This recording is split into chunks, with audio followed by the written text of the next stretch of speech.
I'm sitting here in my lawyer's office, hands shaking as I sign the eviction papers for my own son. 73 years old, and this is what it's come to. My boy, the one I raised, the one I built an empire for, standing outside that mansion I bought with blood and sweat, watching movers throw his belongings onto the lawn. His wife screaming at me through the glass doors. And me? I'm watching it all happen from a hospital bed, because the care home he dumped me in nearly killed me. If you've ever been betrayed by the person you love most in this world, you're going to feel this one deep. Before we go any further, do me a favor.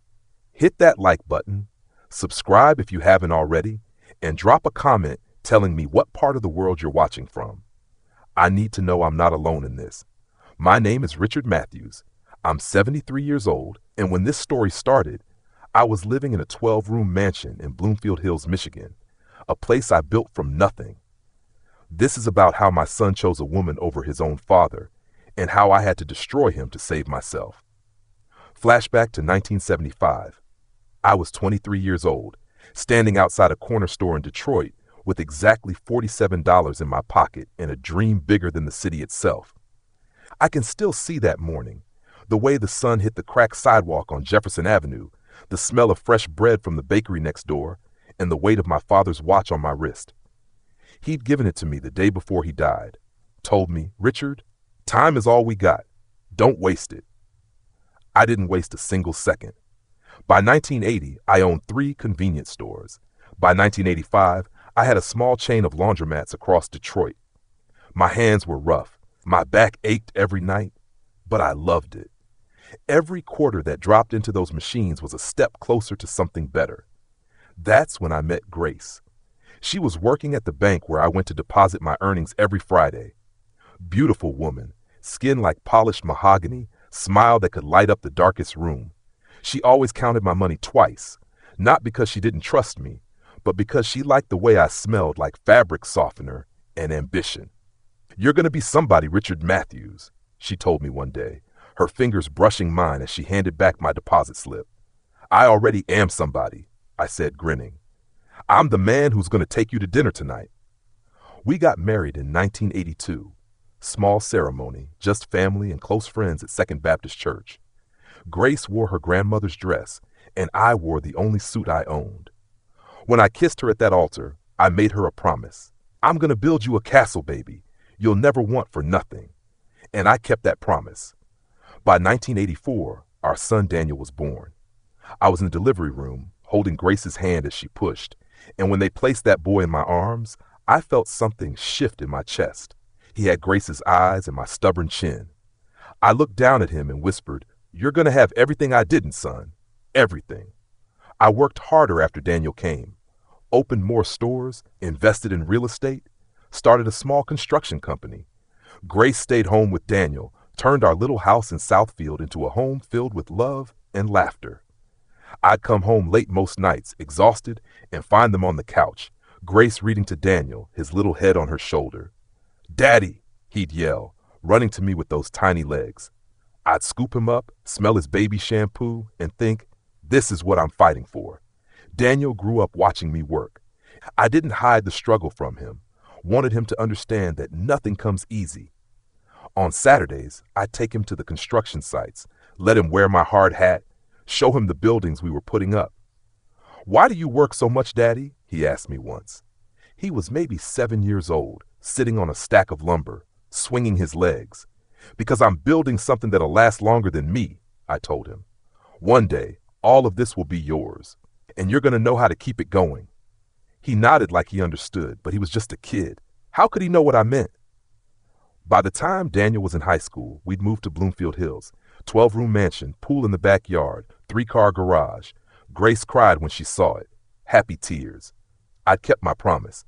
Daniel went to private school, got straight A's, played basketball. He was popular, well-liked, respectful. Teachers loved him. I was so proud. I could barely stand it. "He's got your work ethic," Grace would tell me, watching him study late into the night. "He's got your heart," I'd say back. And I believed it. God help me, I believed it. Daniel graduated high school in 2002, went straight into business school at University of Michigan. He wanted to follow in my footsteps, learn the family business. We'd have lunch together every Sunday, just us men, talking about real estate deals, construction bids, investment opportunities. I want to make you proud, Dad, he told me one Sunday afternoon. We were sitting at our favorite diner in Birmingham splitting a plate of fries. You already do, son. Every single day. After college, Daniel came to work with me. Started at the bottom like I did, learning every aspect of the business, from managing properties to dealing with contractors. He was good at it. Sharp mind, good with people, honest. I saw myself in him, and it filled me with hope. By 2010, I was ready to start easing back. I was 58, had been working nonstop for 35 years. My body was starting to show the wear. Bad knees, high blood pressure, diabetes creeping in. Grace kept telling me to slow down, enjoy life a little. We got enough, Richard, she'd say. Let Daniel take over some of it. And I did. Started handing him more responsibility, more accounts, more decisions. He handled it all beautifully. I thought, this is it. This is the dream. My son continuing what I started. Then 2015 hit me like a freight train. Grace found the lump in her breast in March. Stage 3 by the time they caught it. We fought it. Surgeries, chemo, radiation. I watched the strongest woman I'd ever known waste away in our bedroom, her beautiful hair gone, her skin paper thin. Daniel was there through all of it, driving her to appointments, sitting with her during treatments, holding her hand. He loved his mother fiercely. Grace died on a Tuesday morning in November 2015. I was holding her hand when she took her last breath. She looked at me with those tired eyes and whispered, "Take care of our boy." Always, I promised. But here's what I didn't know then. Sometimes the people you're trying to protect are the ones who hurt you the most. 6 months after Grace died, I was still lost. The mansion felt like a tomb. I'd wander from room to room and seeing her everywhere. At the kitchen table, in the garden, sitting on the porch swing. Daniel tried to help, but he was grieving too. We were two broken men trying to figure out how to live without our center. I was 63 then, and my health was getting worse. The diabetes was harder to control, my knees needed replacing, and I'd started having small heart episodes. Nothing major, but enough to scare me. My doctor told me I needed to retire, reduce stress, take it easy. So in early 2016, I officially stepped back from the businesses, made Daniel CEO of everything. He'd earned it, and I trusted him completely. That's when he met her. Her name was Simone. Daniel brought her to Sunday dinner one evening in July 2016.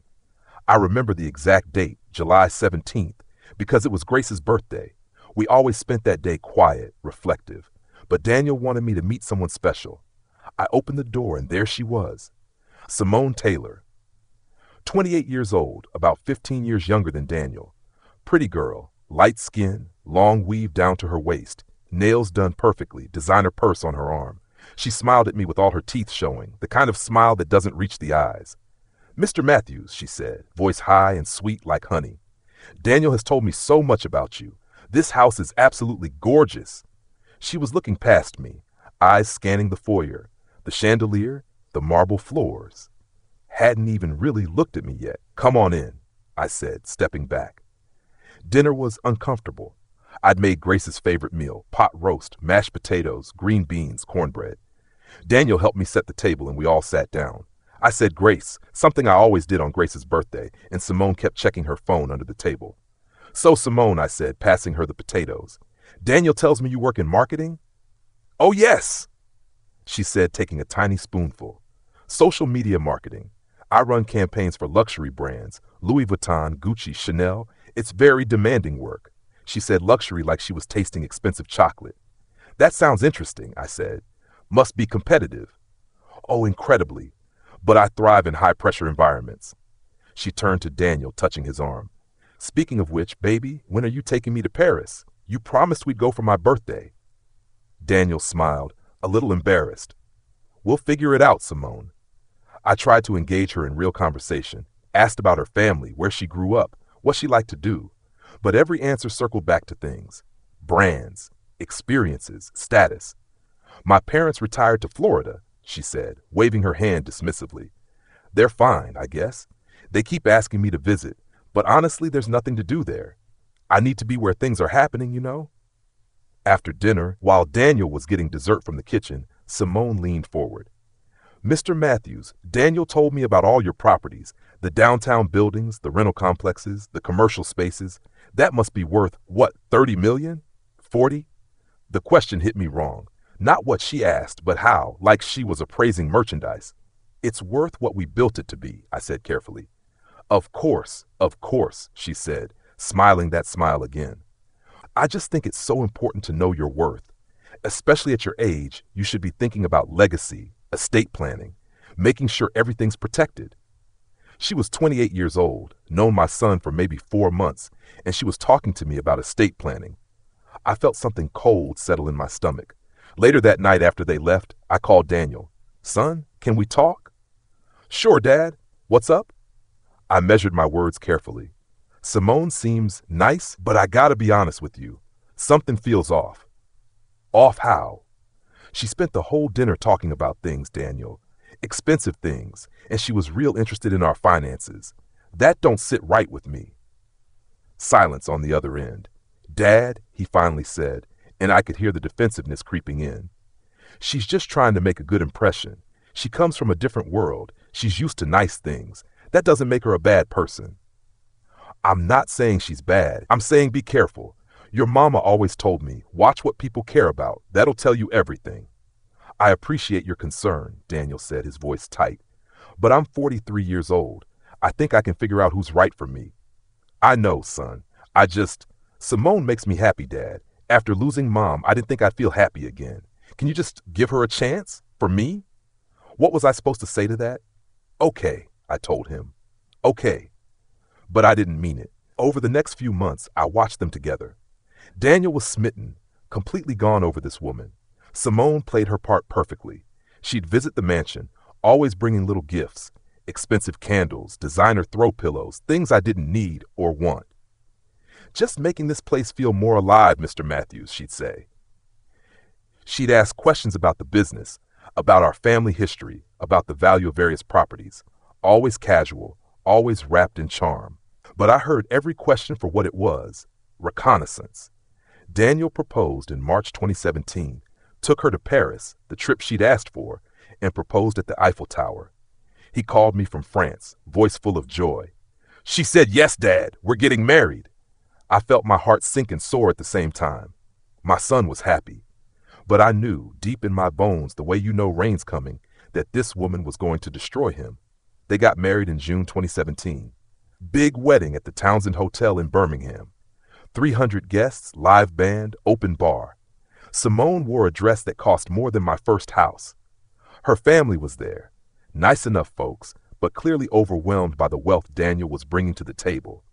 I walked Daniel down the aisle since Grace wasn't there to do it. Stood beside him as he said his vows. Watched Simone promise to love him in sickness and health, for richer or poorer. She meant the richer part. For the first year, things seemed fine. They lived in their own place in Royal Oak, a condo Daniel bought for them. I saw them on Sundays, kept my concerns to myself. Daniel was happy, running the business as well, making good decisions. Then December 2018 happened. I had a major heart attack, collapsed in my bedroom, alone. The housekeeper found me the next morning, barely alive. 3 weeks in the hospital, triple bypass surgery, months of recovery ahead.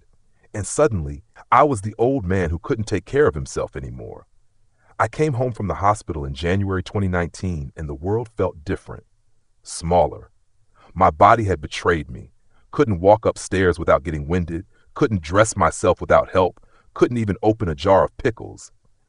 I was 66 years old and felt like I was 90. The mansion that used to feel like my castle now felt like a prison. 12 rooms, all of them empty except for me and Maria, the housekeeper who came 3 times a week. I'd sit in the living room watching TV without really seeing it and think about Grace. You'd know what to do, I'd whisper to her picture on the mantel. You always knew. Daniel came by every day those first few weeks. He'd sit with me, help me with my medications, make sure I was eating. He was a good son, attentive, caring, worried.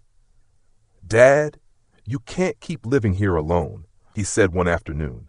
We were in my bedroom, and he was helping me into bed for my afternoon rest. What if something happens again? What if Maria's not here? I'll be fine, I told him. I got my medical alert button, my phone right here. I'm not helpless. I didn't say you were helpless. I said you need help. There's a difference. He wasn't wrong, but I wasn't ready to admit it. Then Simone started coming with him. At first, she was sweet, bringing soup, fluffing my pillows, asking about my medications, playing nurse. But I could see it was an act. The way she'd check her phone constantly, the way she'd sigh when I needed help walking to the bathroom, the way she'd look around the house like she was already redecorating in her mind. "Mr. Matthews, have you thought about downsizing?" she asked one day. Daniel was in the kitchen making lunch, and she was sitting in the chair across from me, legs crossed, looking perfectly put together. "Downsizing? Well, this house is just so big for one person. All these stairs, all these rooms. Wouldn't a nice condo be easier, something more manageable?" "I built this house for my family," I said. "I'm not leaving it." She smiled that smile. "Of course. I just worry about you, that's all." We all do. 2 weeks later, Daniel came to me with a proposal. "Dad, Simone and I have been talking. We want to move in with you." I looked up from my medication organizer. "Move in? Here? Yeah, we can take care of you. Make sure you're not alone. The house is big enough for all of us. We'll take the west wing, you stay in the master suite. It makes sense." Part of me was relieved. My son living here again, making the house feel less empty. But another part, the part that had been watching Simone for 2 years, felt alarm bells ringing. "What about your condo?" "We'll sell it or rent it out. Haven't decided yet." He sat down next to me, took my hand. "Dad, I want to do this. You took care of me my whole life. Let me take care of you now." "How do you say no to that?" "Okay," I said. "Okay, son." They moved in March 2019. The first month was actually nice. Daniel would make breakfast, we'd eat together, talk about the businesses. Simone would do her work from the study. And in the evenings, we'd all have dinner together.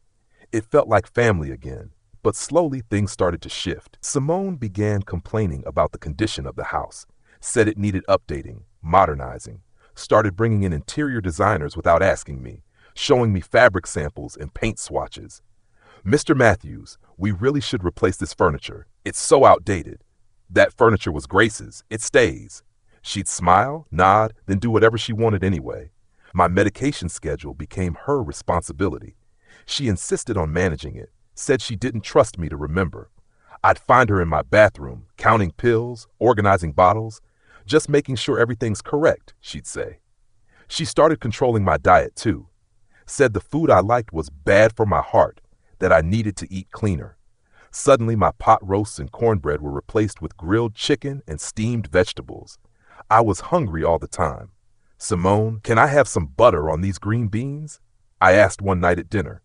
"Butter's not good for you, Mr. Matthews. You had a heart attack, remember?" Like I could forget.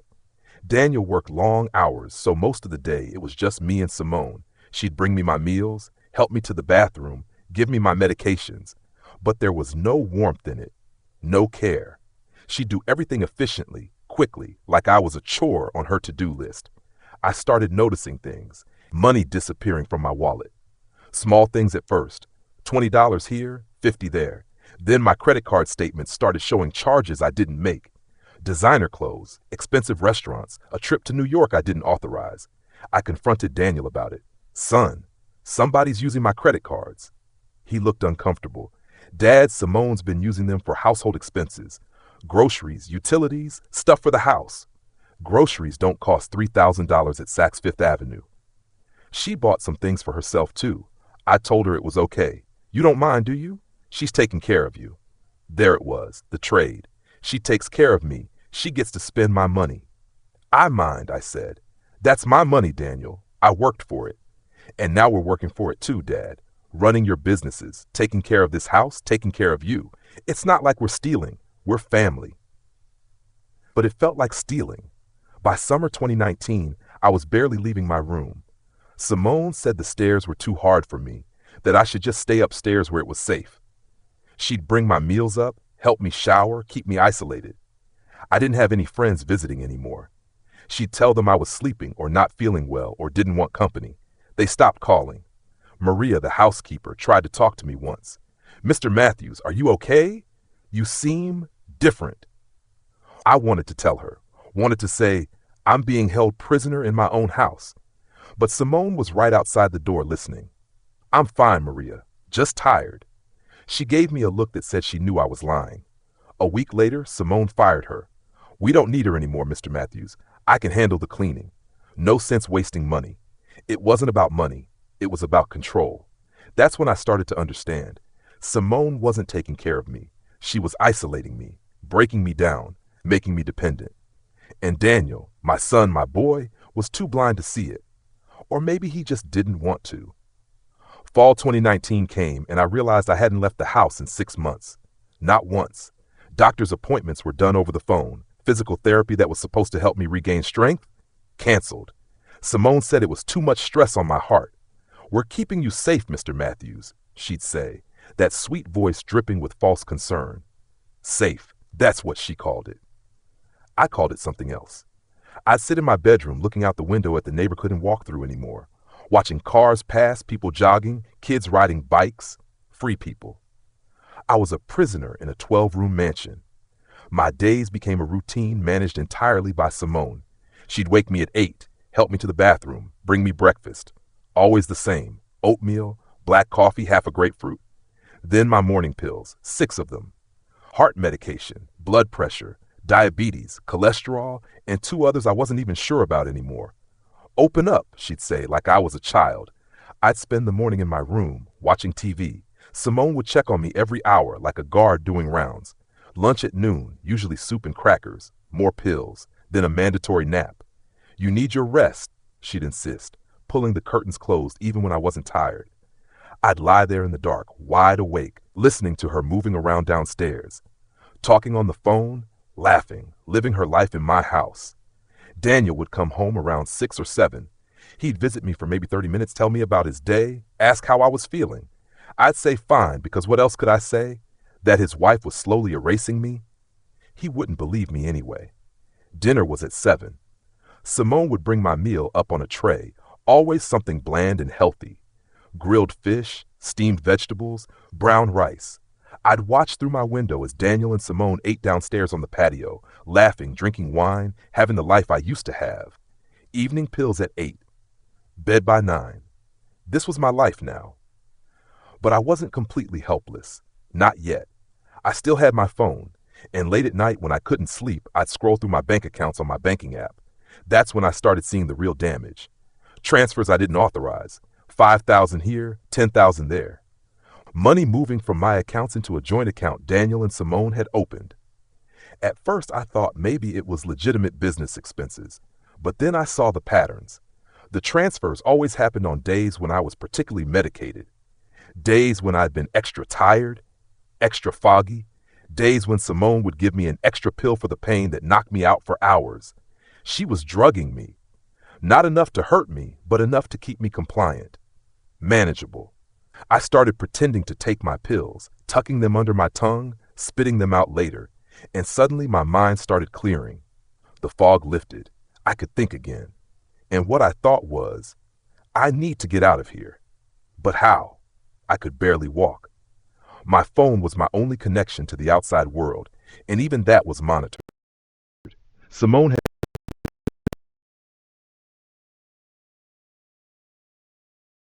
that let her see who I was calling. The few times I tried to reach my lawyer, the calls wouldn't go through. I think there's something wrong with my phone, I told Daniel one evening. I'll get you a new one, he said. Simone handles all that stuff now. Of course she did.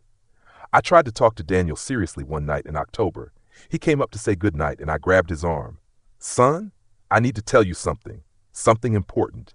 He sat down on the edge of my bed. What is it, Dad? You feeling okay? It's not about my health. It's about Simone. I saw his expression change immediately. Guard up. What about her? Daniel, she's not taking care of me the way you think.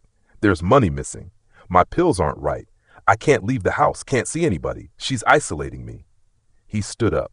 Dad, we've been through this. Simone is working hard to keep you healthy. The money she's spending is on you, your medications, your care, this house.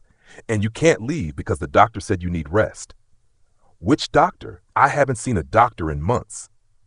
The one we do phone consultations with, Dr. Morrison. You talk to him every 2 weeks. Daniel, I've never talked to any Dr. Morrison. He looked at me like I was crazy, and maybe that was the point. Make me seem confused, forgetful, unreliable. Make my own son doubt me. Dad, you're getting older. Sometimes memory issues. My memory is fine. Daniel, please, listen to me. Something is wrong here. She's not who you think she is. He was quiet for a long moment. Then he sighed. I think we need to talk about getting you evaluated. Maybe some cognitive tests. Early dementia can cause paranoia, confusion. I am not confused, and I don't have dementia. Your wife is manipulating you. His face hardened. Don't talk about Simone like that. She's given up everything to take care of you. Her career, her freedom, her friends. The least you could do is show some gratitude. He left without saying good night. I sat there in the dark, realizing the horrible truth. My son had already chosen, and he'd chosen her. That night, I heard them arguing downstairs. Couldn't make out the words, but I knew it was about me. Simone's voice, high and emotional. Daniel's, defensive and tired. The next morning, Simone brought my breakfast with a new smile, colder, sharper. Mr. Matthews, Daniel and I have been talking. We think you'd be more comfortable in a care facility. Somewhere with professional staff, 24/7 medical attention, a place that can really meet your needs. My blood ran cold. This is my house. Of course it is, and it'll still be here, but you need more care than we can provide. Daniel's been so stressed trying to run the businesses and take care of you. It's affecting his health. I don't need a facility. I need my son. Your son needs a life too. She set the tray down harder than necessary. We've already toured a lovely place, Oakland Manor, beautiful grounds, excellent staff. We can move you there next month. I'm not going anywhere. She leaned in close, and for the first time, I saw her real face. No smile, no sweetness, just cold calculation. You don't have a choice, old man. You can barely walk. You can't think straight half the time, and legally, Daniel has power of attorney over your medical decisions. He can put you anywhere he wants, so you can go nicely or you can go fighting. Either way, you're going. She left, and I sat there, shaking, finally understanding the full scope of what was happening. They weren't just taking my money. They were taking my life. And I'd let them. Oakland Manor, that's what they called it. Made it sound like some kind of resort. Daniel drove me there on a cold November morning in 2019. Simone in the passenger seat, me in the back like cargo. The building was nice enough from the outside. Red brick, white columns, well-maintained lawn. But I could smell it before we even walked in. That smell old people's homes have. Disinfectant trying to cover up decay. You're going to love it here, Dad, Daniel said, helping me out of the car. I'd stopped forgetting to take my pills, so my legs were weak again, mind foggy. They have activities, social groups, great food. I didn't say anything. What was the point? The director, a woman named Mrs. Patterson, gave us the tour, showed us the beautiful common areas, rooms full of old people in wheelchairs staring at TVs, the gourmet dining hall, institutional cafeteria with the same food every week, the spacious private rooms, a 10 by 10 box with a bed, a chair, and a window overlooking the parking lot. And this would be your room, Mr. Matthews, Mrs. Patterson said, all cheerful. Isn't it lovely? It was a cell. The monthly fee is $6,500, she told Daniel, handing him paperwork. That covers housing, meals, basic care, and activities. Medical care and medications are extra. We'll need first and last month up front, plus a security deposit. Daniel pulled out a checkbook, my checkbook. No problem, he said, writing out a check for $19,500. From my account. I moved in the next day. They gave me a roommate, an 80-year-old man named Carl, who couldn't remember his own name half the time, but could tell you in detail about World War II. He snored like a freight train and talked in his sleep. I'd lie there at night listening to him call out for people who were probably dead and think, this is what I've become.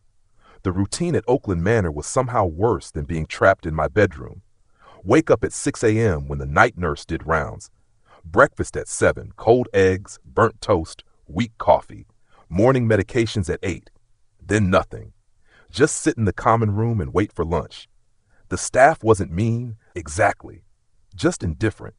Overworked and underpaid, treating us like children who needed to be fed and changed and kept quiet. I'd ring the call button when I needed help to the bathroom, and sometimes I'd wait 30 minutes for someone to come. Sorry, Mr. Matthews, "We're short-staffed today," they'd say. Every day they were short-staffed. Daniel visited once a week at first, Sunday afternoons. He'd sit with me in the common room, talk about the businesses, tell me Simone sent her love. I wanted to grab him, shake him, scream, "She's stealing from us! Can't you see?" But I didn't, because I was tired. So tired. The weeks blurred together. December came. Christmas decorations went up in the common room. Sad little paper snowflakes and a fake tree with plastic ornaments. They played the same 5 Christmas songs on repeat until I wanted to scream. Daniel visited on Christmas morning, brought me a sweater I'd never wear and a card signed "Love, Daniel and Simone." We sat there for 45 minutes making small talk, both of us pretending everything was fine. "How's the food here?" he asked. "It's fine." "You making friends?" "Sure." "You look good, Dad." "Healthier." I looked dying. We both knew it. He left before lunch. Said he and Simone had plans with her family. I sat in the common room and watched a Hallmark movie with 15 other people who had nowhere else to be. That's when I noticed the bills. Every month, Daniel was supposed to pay Oakland Manor $6,500. I knew because I'd seen the contract. But in January 2020, I overheard Mrs. Patterson talking to one of the nurses. "Matthew's in room 14. His payment's late again. 3rd month in a row." 3rd month? But Daniel had my checkbook. He had access to all my accounts. Where was the money going? I called Daniel from the phone in the common room. "Hey, Dad, what's up?" "Son, Mrs. Patterson says the payments for this place are late. What's going on?" Silence. Then, "It's handled, Dad. Just some banking issues. I'll take care of it." "Daniel, this is important. If they don't get paid—" "I said I'll handle it." He hung up, but he didn't handle it. February came and things started changing. My meals got smaller. Instead of the full breakfast, I'd get toast and coffee. Lunch became a sandwich. Dinner was whatever was left over. "Budget cuts," the staff said. Sorry. But it wasn't budget cuts. It was me. They were cutting back my care because they weren't getting paid. My medication started being unavailable. The name brand heart medication I needed, suddenly they only had generic. Then they ran out of that too. "Your son needs to update the payment," the nurse told me. "We can't keep providing services without compensation." I called Daniel again and again and again. Sometimes he'd answer, promise to take care of it. Sometimes the calls went straight to voicemail. I left messages. He didn't call back. By March, I wasn't eating 1 meal a day. The staff would forget to bring my food, or they'd bring it, but it was scraps, cold old, barely enough to keep a bird alive. I was losing weight fast. Could see my ribs when I looked in the mirror. My clothes hung off me like I was a scarecrow. Carl noticed. "You okay, Richard?" he asked one morning, lucid for once. "I'm hungry," I told him. He gave me half his toast. I tried calling Daniel from my room phone one night, and the call wouldn't connect. Tried again. Nothing. Went to the common room phone. Same thing. The next day, I asked the front desk to use their phone. "Mr. Matthews, your son asked us to restrict your outgoing calls. He said you were getting confused, bothering people at odd hours." "That's a lie. I need to call my lawyer. I'm sorry. We have to follow family wishes." I was trapped again, but this time I was starving. April 2020.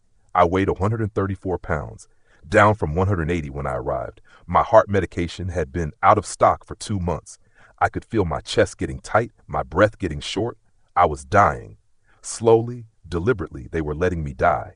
And I finally got angry. There was a young nurse named Jessica. Couldn't have been more than 25. She was kind, really kind, not just doing her job kind. She'd sneak me extra food when she could, sit with me when she had a spare minute, actually look me in the eye when she talked to me. One day in late April, she found me in my room, too weak to get out of bed. "Mr. Matthews," she came in, concerned. "Have you eaten today?" They said the kitchen was closed when I asked. Her face hardened. "That's bull. Sorry, that's not right. Let me get you something." She came back 20 minutes later with a real meal. Chicken, rice, vegetables, food from the staff break room.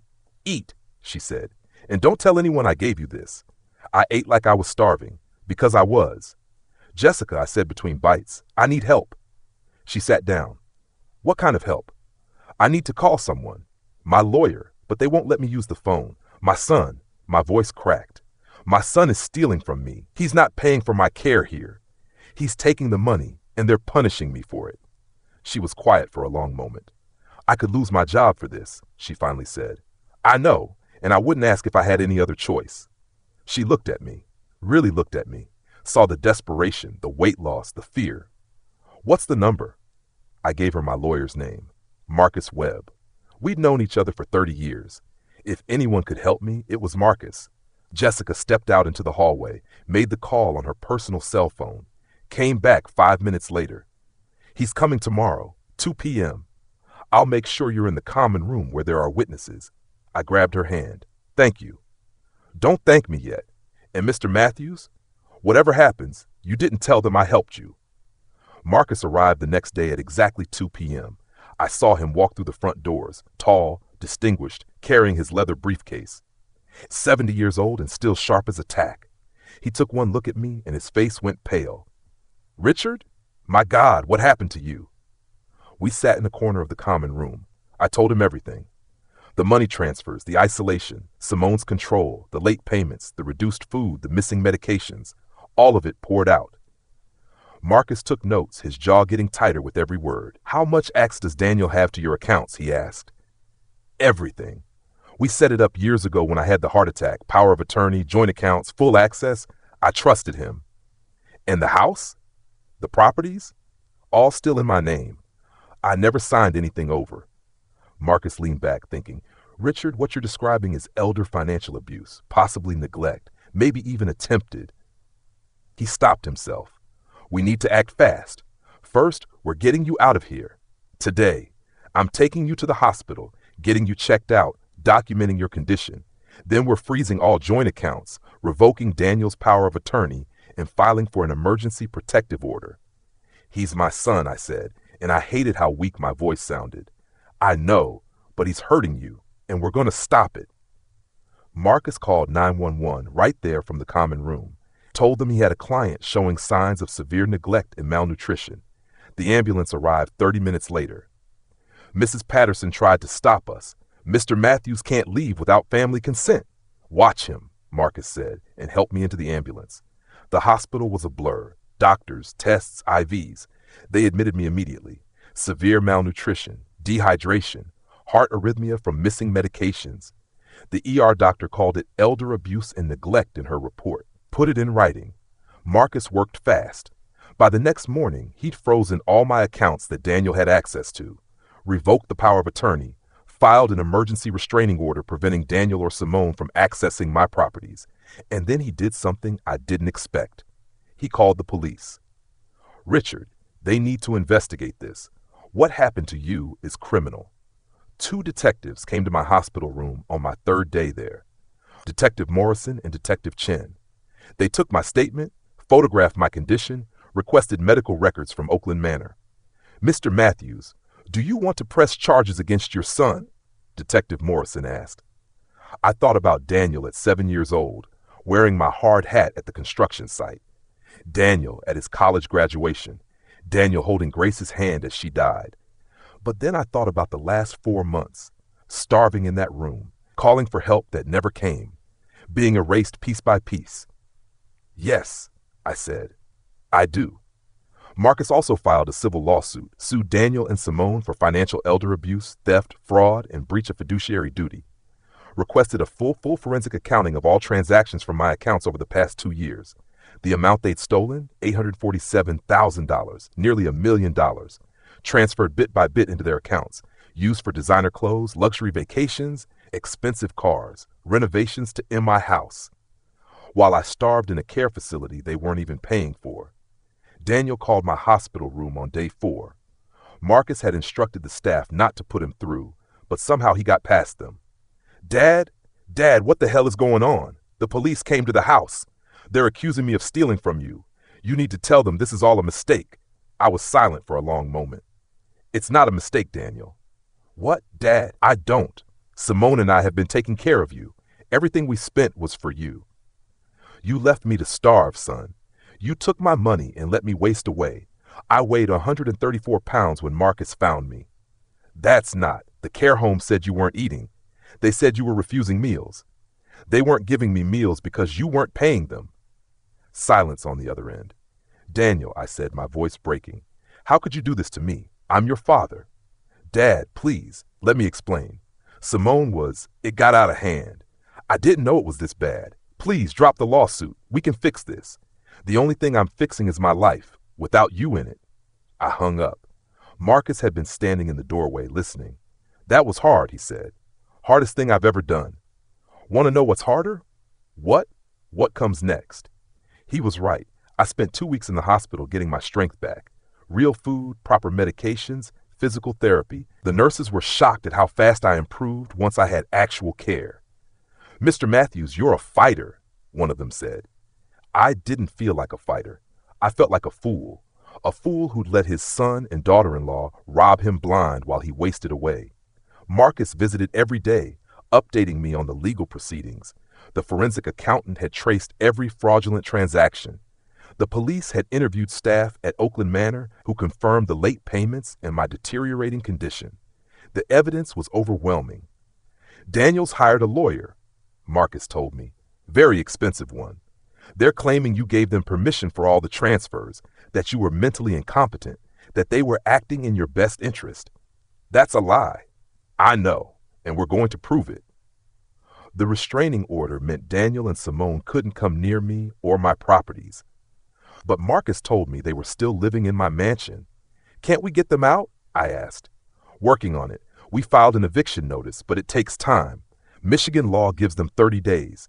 30 more days of them living in Grace's house, sleeping in my rooms, eating off my dishes. It made me sick. But then Marcus smiled. However, there's nothing stopping us from cutting off utilities and services.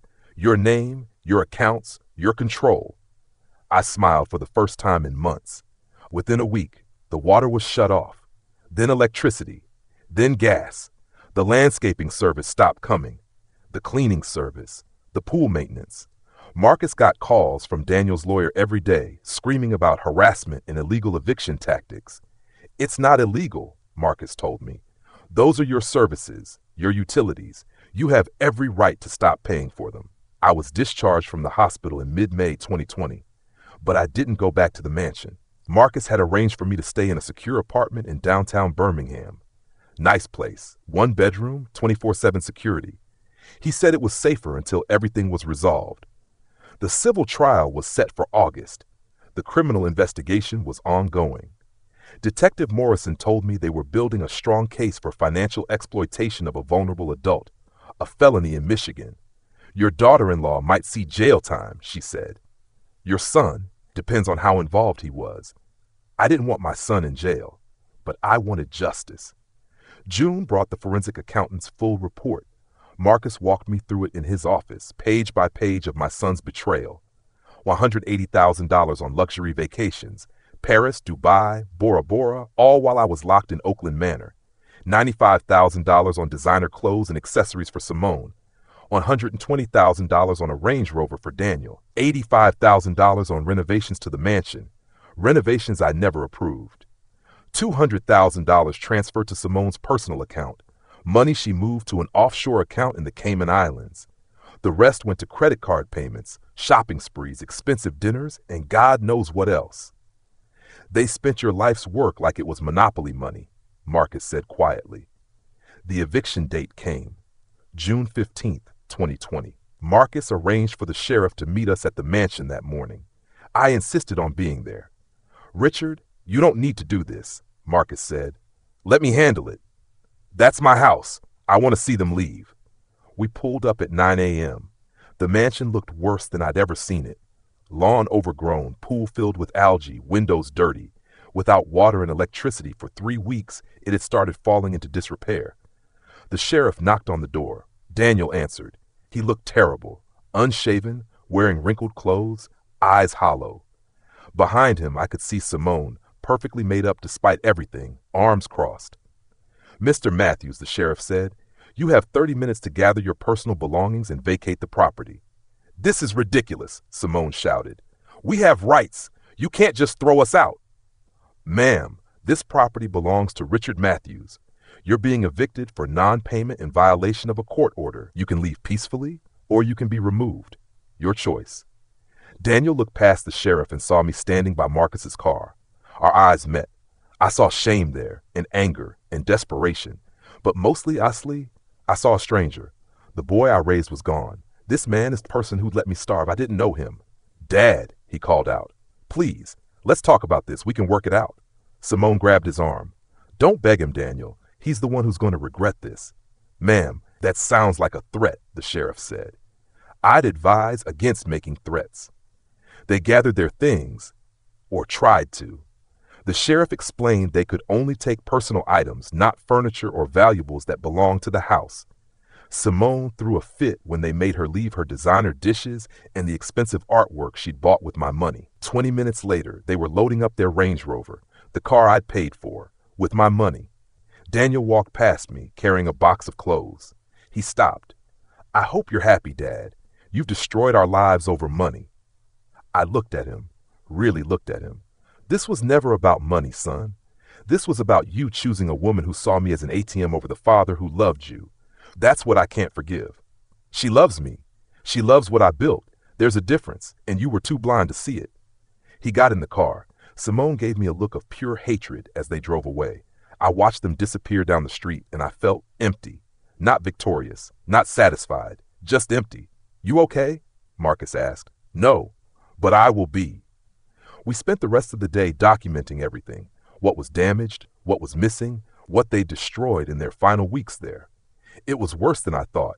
Holes punched in walls, furniture ruined. Grace's good china, the set her grandmother had given her, smashed to pieces in the sink. Petty, cruel, childish. This is who my son had become. The mansion needed work, a lot of work. But I had time now. Time and clarity and purpose I hadn't felt in years. I hired contractors to fix the damage, repaired the walls, replaced the broken fixtures, deep cleaned every room, got rid of everything Simone had brought in, all her designer touches, her upgrades, her marks on my home. I wanted Grace's house back. It took 3 months, but by September 2020, the mansion looked like it used to. Clean, warm, filled with memories of better times. I moved back in late September, and for the first time in 2 years, I felt like I was home. The civil trial happened in October. Daniel and Simone's lawyer tried everything, claimed I was mentally incompetent, that the transfers were authorized, that they'd spent the money on my care. Marcus destroyed every argument. Medical records proved I was competent. Bank records showed the money went to luxuries, not care. Staff from Oakland Manor testified about the late payments and my deteriorating condition. Jessica, the nurse who'd helped me, testified about finding me malnourished and desperate. The jury deliberated for 4 hours. They found Daniel and Simone liable for financial elder abuse, fraud, and breach of fiduciary duty. Awarded me $1.2 million in damages, the stolen $847,000 plus punitive damages. Simone looked shocked. Daniel just looked broken. How are we supposed to pay that? She hissed at him as they left the courtroom.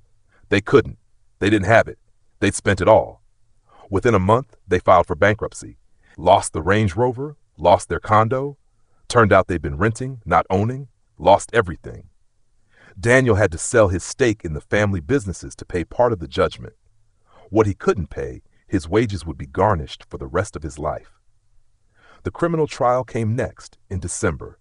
The prosecutor charged Simone with financial exploitation of a vulnerable adult, a felony carrying up to 15 years. Daniel was charged as an accomplice, facing up to 5 years. I sat in that courtroom every day, watched my son try to defend the indefensible. His lawyer claimed he'd been manipulated by Simone, that he hadn't known the extent of the theft, that he truly believed I was being cared for. Some of it might have even been true. Simone was manipulative. She was good at it. But Daniel had still made choices. He'd chosen to believe her lies over my truth. He'd chosen to ignore the warning signs. He'd chosen comfort over conscience. The jury found Simone guilty on all counts, sentenced her to 8 years in prison.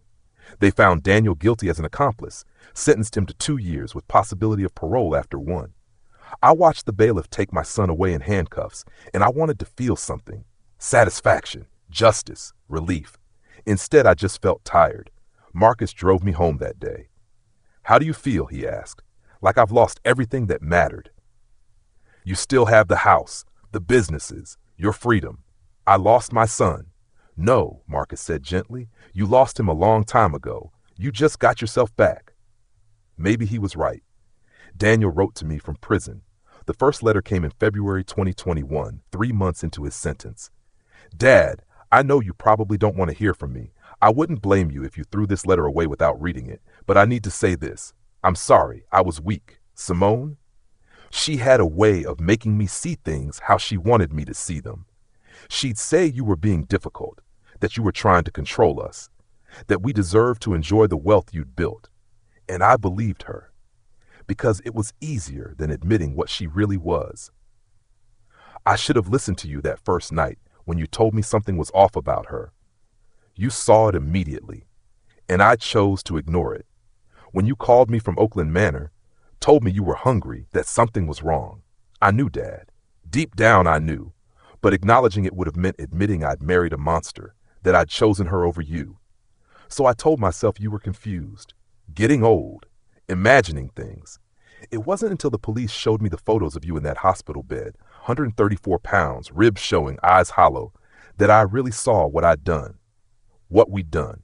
I destroyed you to protect my own ego. I don't expect you to forgive me. I don't deserve it. But I needed you to know that I see it now, all of it, and I'm so sorry. Your son, Daniel, I read that letter 3 times, folded it up, put it in a drawer. I didn't write back. More letters came, one every month like clockwork, each one filled with apologies, explanations, memories of better times. He talked about Mom, about growing up, about how he wished he could go back and do it all differently. In June, he wrote, I think about you every day. Wonder how you're doing. If you've moved back into the house, if you're healthy again. I know I have no right to ask, but I hope you're okay. Prison is hard, but I deserve it. Every day here is a reminder of what I did to you. The other inmates, when they find out why I'm here, they look at me like I'm the worst kind of person, and maybe I am. There's a guy in my cell block, older guy named Jimmy. He told me about his son, how they haven't spoken in 15 years over something stupid. Money, pride, I don't remember. But he said the worst part isn't being in here. It's knowing his son is out there, and they wasted years they could have had together.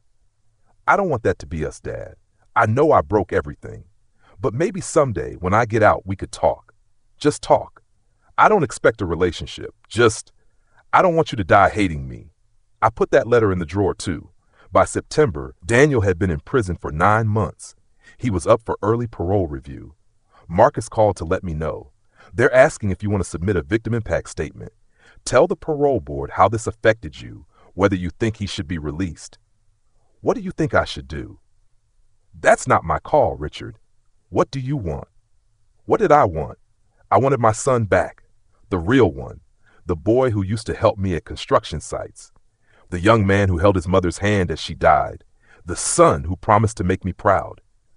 But that son was gone, and I didn't know if the man who'd replaced him was worth saving. I'll write something, I told Marcus. I spent a week on that statement, wrote about the betrayal, the starvation, the fear, the loss. But I also wrote about hope, about second chances, about how Grace would have wanted me to find a way to forgive. I sent it to the parole board with a recommendation, release him, with conditions, financial restitution, continued therapy, and a restraining order keeping Simone away from both of us. The board granted parole in October 2021. Daniel would be released November 15th after serving 13 months. He called me the day he got out, from a payphone, voice shaking. Dad, it's me, I'm out. I know. I don't know what to say. Thank you for the letter, for giving me a chance. I didn't do it for you, Daniel. I did it for your mother. She'd want you to have a second chance. I know. Dad, can I see you? I'm not asking to move back or anything. Just coffee, somewhere public? I thought about it for a long moment. Not yet, but maybe, someday. Okay, I'll wait, however long it takes. We hung up. I sat in Grace's chair, my chair now, and looked at her picture on the mantel. I hope I'm doing the right thing, I told her. The photo didn't answer, but I could almost hear her voice. You're doing the best you can. That's all we ever do. It's November 2025 now, almost exactly 4 years since all of this started falling apart. I'm 73 years old, sitting in my study, writing this all down because someone needs to hear it. Daniel and I talk now, not often, maybe once a month. We meet at a diner in Birmingham, neutral ground. We don't talk about the past much, Mostly we discuss safe things, weather, sports, how the businesses are doing. I sold them after everything happened. Couldn't stomach running them anymore.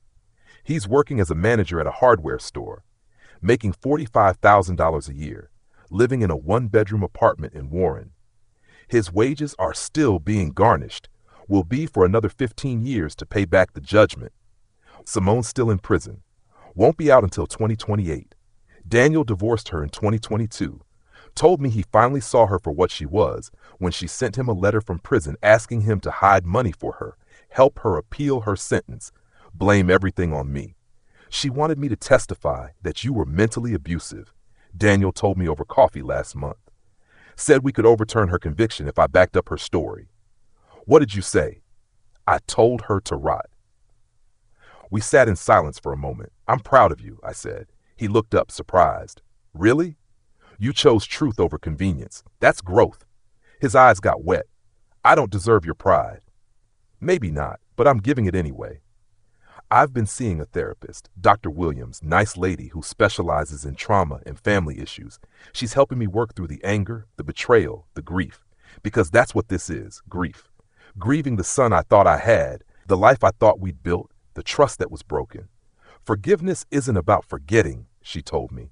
It's about releasing the poison, choosing not to let what happened define the rest of your life. I'm trying. Some days are easier than others. The mansion is mine again. Really mine. I've made it warm again, filled it with new memories.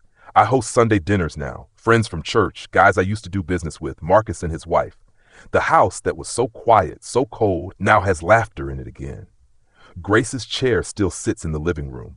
I talk to her sometimes, tell her about my day, about Daniel, about this strange second act of my life. I miss you, I tell her picture. But I'm okay. I'm gonna be okay. And I think I mean it. Last week, Daniel asked if he could come by the house. First time he'd asked since being evicted. Just for a few minutes, he said, there's something I want to show you. I thought about it for a long time. Okay, Saturday, 2 p.m. He showed up right on time, nervous, carrying a small box. We sat on the porch, neutral territory, and he opened the box. Inside was Grace's watch, the one I'd given her for our 20th anniversary, the one that went missing during the eviction. I took it, Daniel said quietly.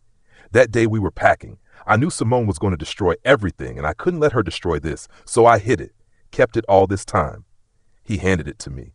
It belongs to you, Baz. I should have given it back sooner, but I was ashamed, am ashamed. I held that watch, felt the weight of it, the memories. Thank you, I said. Dad, I know I can't undo what happened, but I want you to know I'm trying. I'm in therapy. I got a sponsor. I'm learning to be a better man, the kind of man you raised me to be. I see that. I also want you to know I don't expect us to go back to how things were. I know that's not possible. But I hope someday we can build something new, something honest. I looked at my son, really looked at him, saw the gray in his hair, the lines around his eyes, the weight of his choices. We're already building it, I told him, one conversation at a time. He smiled, a real smile. The first real smile I'd seen from him in years. We sat there for another hour, talking, really talking, about Mom, about mistakes, about grace and second chances and how hard it is to be human. When he left, I walked him to his car. Same time next month? He asked. Same time next month. I watched him drive away, and I felt something I hadn't felt in a long time. Hope. I'm not saying everything's fixed. It's not. Maybe it never will be. There's still pain, still anger, still moments when I think about those 4 months in Oakland Manor and want to scream.